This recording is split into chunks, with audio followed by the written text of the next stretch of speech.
this episode as I was watching at home. All right, Jeremiah will probably get in there. Luke will probably get in there. The rest is kind of up in the air, I'm waiting for someone to step out there and just absolutely dominate. You come out there, out of nowhere, and lay down one of the best promos I've heard. And I'm not even just saying this because I'm talking to you. One of the best promos that I've heard in years, up to that point prior to the CM Punk work shoot. But right. What went through your mind as you were going through that promo? A lot of things were going through my mind. Prior to it, and I was the last one, as it was shown on the show, I was the last one to do it, and that's the way it happened. That's the way it actually happened. Like, I was the last one. So I was, nervous, of course, but I knew where I was standing in the competition coming into it. I had not been doing well the weeks leading up to that episode. Christina injuring her ankle while I was in the ring, it was both of our faults, but it reflected real poorly on me. I had not really stepped up my performance since I was in the bottom three the last time, and I knew where I was. Had Martin not gotten hurt, I think I would have been the next to go. I thought it was pretty clear that I'd be the next to go. Martin was all over this thing. He was in position to, in fact, win this thing, winning all those skills challenges. And had he not left when he did due to his injury, I think I would have been gone before the promo challenge. So I knew I had to do something. I had to take a risk. And that was my biggest downfall, I think, throughout the entire show, is that I was so worried about making a mistake. And I was so worried about doing the right thing and telling Bill what he wanted to hear and everybody else the right answer. What I thought the right answer was, is I forgot to take risks and have fun with it. And so I was like, all right, I know where I stand as far as this competition is concerned. I need to hang my balls out there a little bit.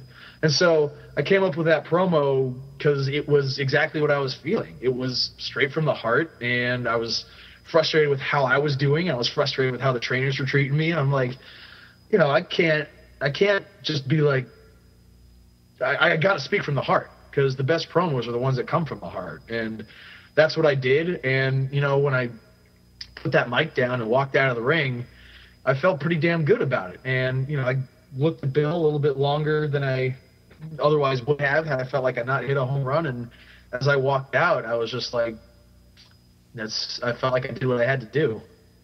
I got to put you on the hot seat here. Do it. Do you believe that Andy Levine should have won Tough Enough? No.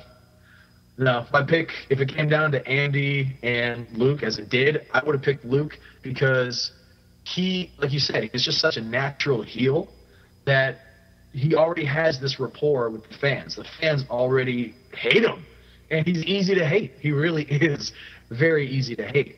But that's how I saw it. But who am I to argue with Stone Cold Steve Austin, right? Bill DeMott, Trish Stratus, and Booker T. Andy's younger than Luke. He's bigger than Luke. I think the trainers and the powers that be saw Andy as an investment in the future, whereas Luke was more immediate. Yeah, exactly. Like, gotcha. Andy is, with some polish, and he's going to be what's coming. Luke may have been ready then, but Andy's got his prime ahead of him, and Luke, I think, was in his prime. But yeah, had it been me, I think I would have picked Luke. Have you been in contact with any of the Tough Enough contestants since? Yeah, actually. Martin and Eric and I have become pretty good friends. We still talk regularly. I don't really keep in contact with anybody else. I mean, we follow each other on Twitter for the most part, but me, Martin, and Eric have all become pretty close. That's great to hear. Now, how many WWE superstars or employees did you come into contact with during your tenure there on the show? And is there anyone that stood out in your mind? As far as wrestlers that visited the show? No, well, you guys appeared on Raw during one of the episodes. Did you get a chance to meet anybody? Well, the first time we were there, I mean, it was the first day of the show. Right. And it was a SmackDown in San Diego. And I think it was actually it was like the 300th episode or something. It was this big, big deal at the end with confetti and everything. And we were just elated to be there, elated and horrified, and the show had started, so it was like we kept to ourselves mostly. Actually, it was kind of cool. One of the extras, it was either online or on the Tough Enough app or something, but was Matt Cross. Yeah. He ran into CM Punk, and CM Punk was like, "Hey, they were buddies, right?" And what's that? They were buddies, right? Yeah, they worked together plenty of times before. And so he's like, "Yeah, I made it on this Tough Enough thing. I'm trying to break in." And so it was cool. It was cool seeing them talk, and it was cool, but at the same time, I was like, he knows somebody who's already here. That may not be good for us. So we were all just, for the most part, keeping to ourselves. Both the first time we were on and the last time, just because we were all trying to get there, and we're all on our best behavior. Absolutely. And Bill made it clear that he's always watching. Bill is always watching. even when I'm on Twitter, I'm like in the back of my head, I'm like, Bill's gonna see this. I better make sure that I'm not, what I mean? I better make sure I'm picking my words carefully. Absolutely. And that's great and all. And I'm gonna try not to take up too much of your time. I apologize. Hey, fire away, man. I'm here as long as I need to be. So you go through Tough Enough. Obviously, you seem to view it as a very positive experience. You've been keeping busy since then. Have you heard from any companies? Well, I had a tryout on WWE. Yes, you faced Brodus Clay, did you not? Yeah, I did. I really James. didn't face him. He kind of just beat me to hell with his fists. Yeah, which was the best ass kicking of my life. It was, to be actually wrestle in front of the WWE universe in an arena where I remember seeing SummerSlam 2001 and countless Raws and countless SmackDowns. It was another one of those moments where it was like staring at Stone Cold, where I'm just like, this is literally unbelievable right now. I remember laying in the ring after he had beaten me, looking up and seeing the big scoreboard that hangs from the top of the arena with Mike Chioda, a referee I had been watching for years and years and years, checking on me and thinking, this is probably the coolest moment of my life right here. Take this in, AJ, because it might not happen again. Did you hear from them after that? No, I didn't, but they're coming back around on January. Halfway through January, they're going to be in Southern California, and halfway through February, they're going to be in kind of Central California. And so, I've done what I need to do to show them that I'm, give me another shot. Like, I've gotten bigger since my tryout. I've gotten better in the ring since my last tryout. So I'm hoping that they led me to believe that they're going to keep an eye on me. That's great. And see if I put the work in between visits to the West Coast. That's great. What's your view on the current wrestling product? And furthering after that, what's your view on the internet wrestling community? The ones who do the dirt sheets, who look in to spoil everything. What's your thoughts on the entire wrestling world today? Well, it's obviously not as in as it was 10 years ago. It's not as popular. Ratings will show that.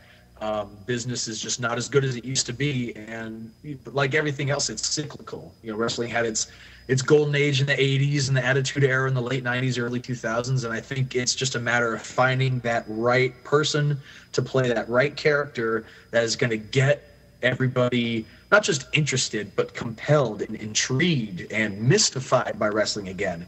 Because even though in 2001, I felt like I was pretty smart to the business at that point. I was still just a fan. I hadn't started training, but I knew, it's like you knew what was going on. Like, you knew these guys are putting on a show for everybody. They're not really trying to beat the crap out of each other. But when you talk about Rock versus Austin from WrestleMania X7, you can't help but, I'm getting chills just thinking about it right now. WrestleMania X7 is arguably the best pay-per-view in the history of wrestling, in my opinion. Yeah, I agree. It is one of, if not the best, top to bottom. Everybody from right to censor at the bottom of the card all the way up to Rock and Austin were so over. Don't forget TLC 2, arguably it is my personal favorite match of all time. Yeah, it was a perfect balance between with stories, and just every character was over.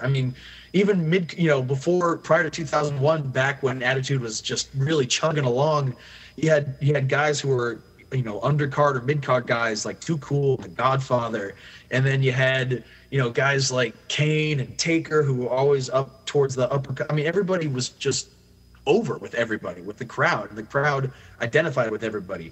I think there's a little bit, characters that the people can live vicariously through. The Godfather was fun to cheer for and to talk along with because he was a pimp. And who wouldn't want to be a pimp? I mean, come out with all the hoes and everything. It was a character that you wanted to cheer and live vicariously through.